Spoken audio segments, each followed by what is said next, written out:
बिलावल भुट्टो का मुत्तहिदा और नून लीग मिलाप पर तबसरा, कहा इत्तेहाद से दोनों को नुकसान होगा। उम्मीद है कि अब कोई इलेक्शन से नहीं भागेगा। नून लीग ने वोट को इज्जत दो का बयानिया छोड़ा तो साथ चलना मुश्किल हो गया।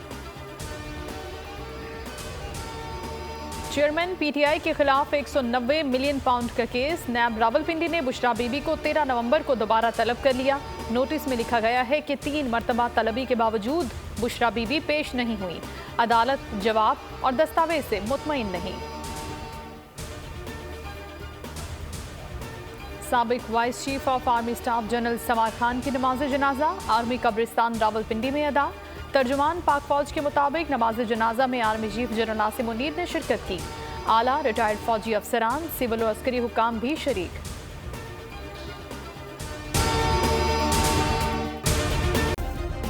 सब्सक्राइब करें और बेल दबाएं ताकि कोई खबर रह न जाए।